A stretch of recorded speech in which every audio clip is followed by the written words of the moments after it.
Fala, Vivente! Bem-vindo a mais um vídeo aqui no YouTube do Viver de Pizza. Bora para um vídeo sobre o impacto da temperatura na fermentação da pizza. Bom, já aconteceu contigo de abrir, por exemplo, a câmera de fermentação e encontrar ali as bolinhas estouradas?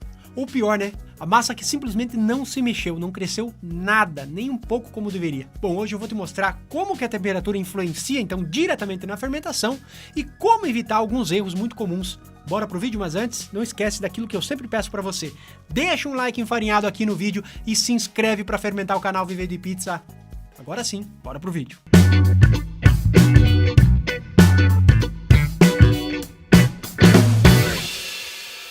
A fermentação é o coração da pizza.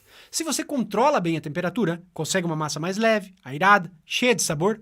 Agora, se a temperatura está errada, meu amigo, o resultado pode ser completamente outro. Uma pizza densa, pesada, branca, esbranquiçada, sem coloração. Geralmente, abaixo de 10 graus, a fermentação é muito lenta e um risco de ressecamento acontece. Então, você precisa ter um controle ali, deixar bem fechada a caixa onde a tua pizza está ou o potinho onde ela vai fermentar. Entre 15 e 22 graus, a fermentação já é mais equilibrada e tem um bom desenvolvimento de sabor, só que já acelera um pouco mais o processo. Aí já acima de 25 graus, meu amigo, a fermentação é acelerada e tem um risco de perda de controle da fermentação da massa. E é por isso que a gente tem várias formas de você fazer uma longa fermentação, todas elas com um processo para que você controle essa temperatura e não deixe que ela acelere demais e nem que ela demore demais para acontecer. Agora a gente vai então ver como que a gente usa isso ao nosso favor. Vamos falar um pouquinho sobre as 3 formas da longa fermentação. Bora para a primeira?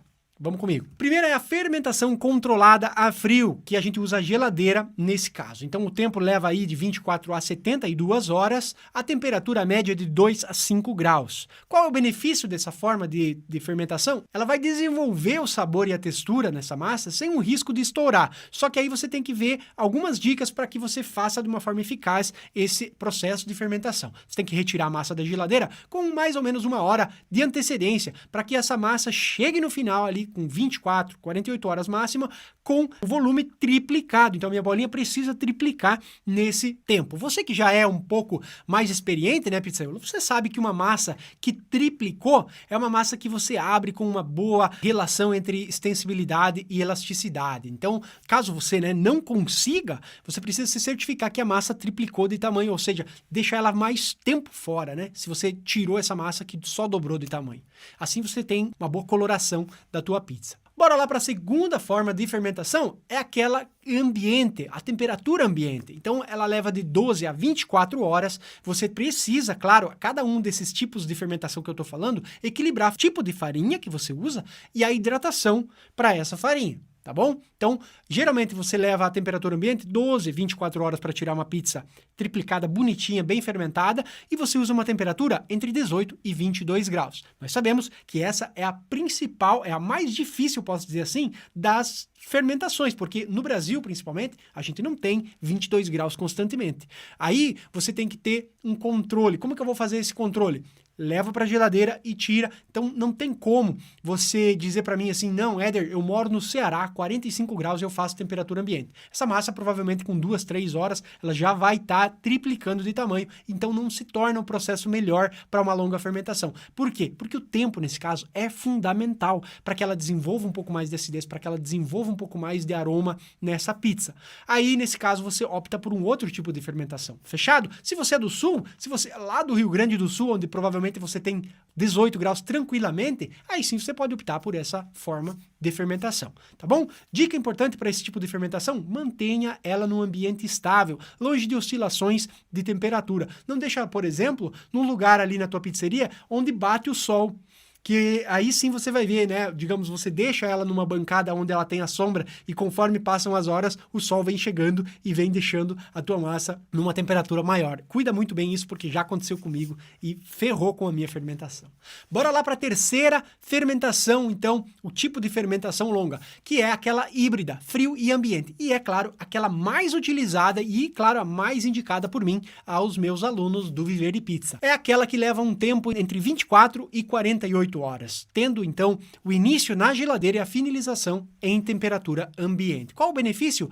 Um equilíbrio muito maior entre sabor, volume e crocância, porque ali você tem também mais facilidade no controle do tempo fora da geladeira e também dentro da geladeira, para você tirar um máximo de coloração e volume ideal no momento da cocção. Não é um crime, claro, você levar ela depois que ela triplicou fora da geladeira para a geladeira de novo. Então, vamos dizer assim, cheguei lá nas 24 horas, a minha massa está quase triplicando. Eu preciso usar ela daqui 1 hora, 2 horas. Eu vou tirar ela da geladeira e vou deixar ela pegar essa triplicada. Então ela triplicou de tamanho a minha bolinha. O que eu faço, enfarinhado? Eu levo ela para a geladeira de novo, porque eu sei que se ela ficar ali triplicada por 2, 3 horas, durante o serviço, inclusive quando o meu forno está aceso, quando ali dentro da minha pizzeria está muito mais calor, a minha bolinha tende a quadruplicar, quintuplicar e estourar. Então eu faço o quê? Triplicou a minha bolinha, eu jogo para a geladeira de novo e continuo usando dali, da geladeira. Não é um crime você jogar uma bolinha que triplicou para a geladeira e usar tranquilamente. Aí você pode pegar ela, inclusive aquelas que você não usar, no dia seguinte, tranquilamente, triplicada, quase quadruplicada. Você vai ter uma perca mínima ali do volume, mas você vai ganhar sim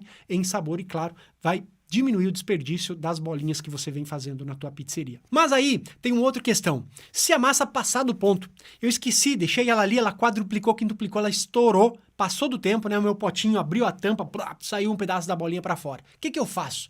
Se a bolinha fermentar demais, enfarinhado, o que você faz? Você pode tanto rebolear a massa, deixar ela descansar 3, 4 horas para reativar as ligações glutínicas.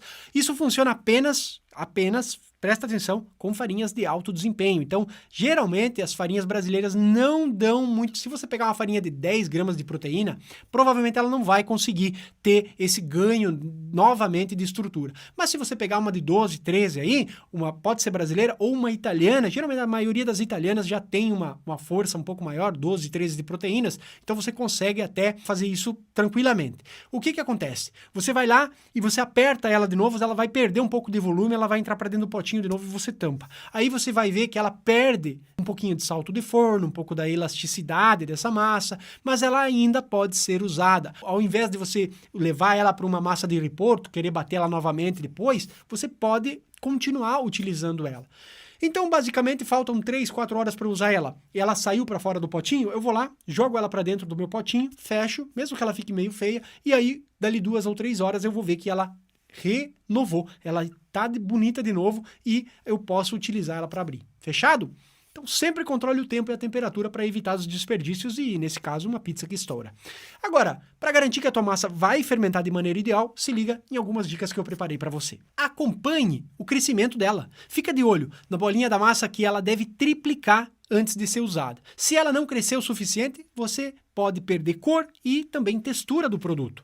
Use a temperatura ao teu favor. A geladeira para um controle ideal, né? Geralmente ali em 5 graus seria o ideal. O ambiente também, para você acelerar, caso você precise acelerar a fermentação, tira para a temperatura ambiente. A farinha sempre importa. Massas que vão para uma longa fermentação exigem farinhas com um potencial legal. Então escolha ali pelo menos uma farinha com 10 gramas de proteína a cada 100 gramas de farinha.